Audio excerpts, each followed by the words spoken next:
So today we're going to step through the typical standard less-than-truckload accessorial charges.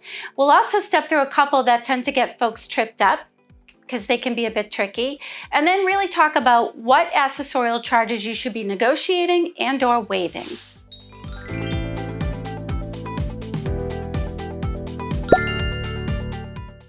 So now let's cover some of the typical LTL accessorial charges that you're going to see. The first one you're probably going to see is a fuel surcharge. Now there's a fuel surcharge program negotiated in every single carrier freight tariff. And how it works is whatever the US diesel average cost is for the week, they're going to put a percentage of cost on that. So let's say this week ending is $2.83.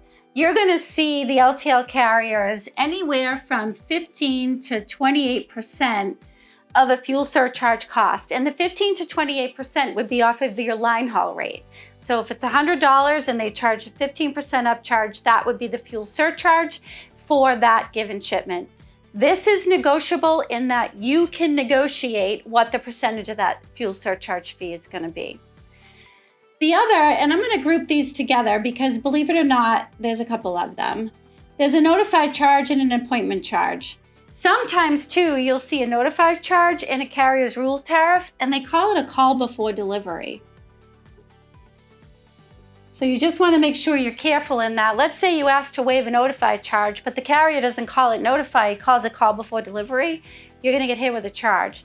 What this is, and the reason these are different, there's a fundamental reason why these are different. An appointment charge is really this customer that you've got to deliver on a specific day and time.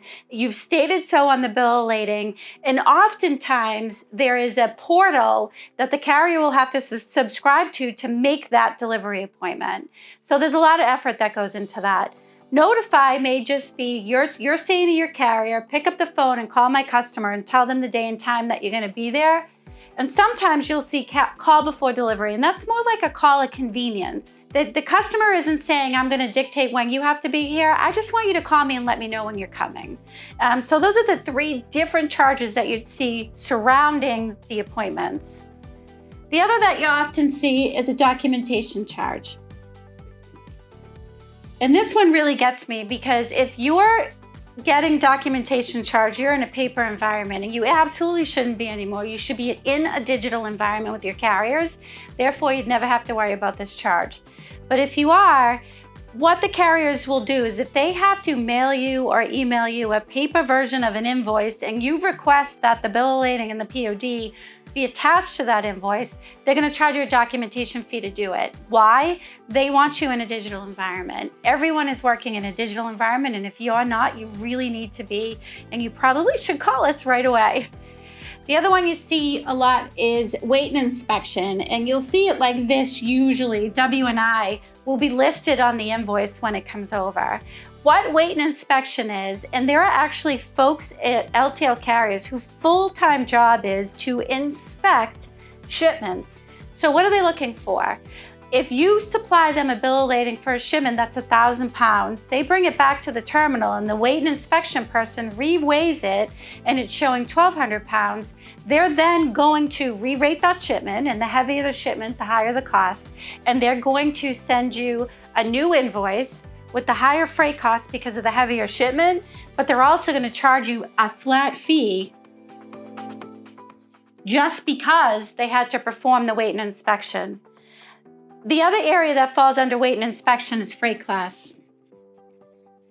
So as everybody knows in LTL, part of the rate that you're paying is dictated by the National Motor Freight Classification. It's an item number and it assigns a freight class.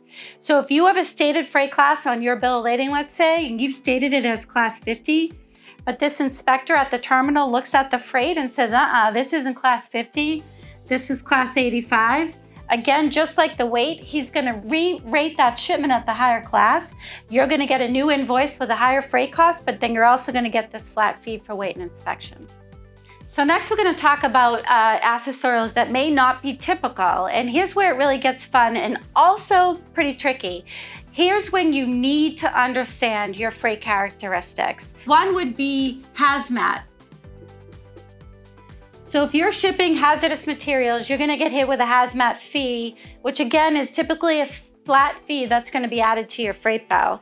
The key for you if you're shipping hazmat is how much hazmat are you shipping?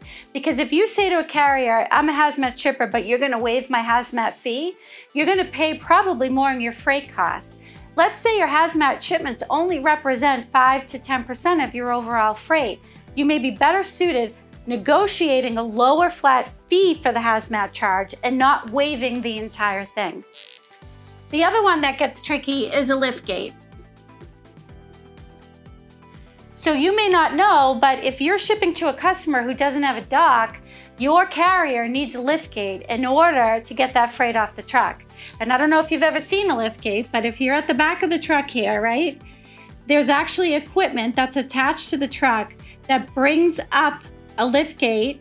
The driver's in the truck, he loads the freight on the liftgate, and then the liftgate is motorized, brings it down to ground level so he can get that freight off the truck, or she. This is also a flat fee, and it can be negotiable. Again, you want to understand when you have liftgates in hazardous materials, or maybe you have residential delivery, you want to understand what your overall percentages of these types of shipments, and then, realistically negotiate it or waive it. And it isn't a one-size-fits-all answer when you start talking about these additional charges for different kinds of freight. The other is sort and seg. So what sort and seg is you've put a pallet of cartons together, and the driver now for the carrier is going to deliver that pallet to the customer. What the customer is requiring is that carrier driver break down all of those boxes and put them in order on the dock, maybe by PO number. And so there's labor involved. The driver's on your customer's dock, he's breaking the shrink wrap, he's taking off the banding, and he's putting all the cartons in the order the customer wants. That's sort and segregation, and that is an additional fee. You're gonna see it either by case, cost by case, or you're gonna see a cost per hundredweight charge. The other thing that happens with a lot of these customers that require this sort and seg is they have what's called a lumper charge. And basically what they're saying here is your driver cannot come on my dock and perform this sort and segregation. We have our own outside company, they call it a lumper service, which is a group of folks that will come over and do this work. But they bill the carrier for it, which means they then bill you. So if you own the freight cost, you're also paying for this lumper service. And then there's a couple of other ones that just happen that I think folks don't always think about. So there's a California compliance surcharge. And this is new over the last maybe 3 to 5 years. So there's a compliance surcharge, it's in the state of California, it's mandated, but we see this charge anywhere from $5 to $15. So you do want to know what your LTL carriers charge for it, and then you want to make sure if you don't have a lot of it, you either waive it, and if you have a good percentage of it, you want to negotiate the fee. So negotiable and non-negotiable is really important to understand what overall percentage for freight you have that fall into these accessorials, and then you want to talk about how do I negotiate them, whether I waive them, whether I reduce the stated carrier fee for them, or whether I hold them to their negotiated fee charge.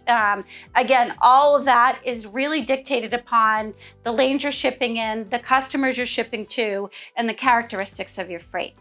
So I hope that helps clear up LTL accessorial charges.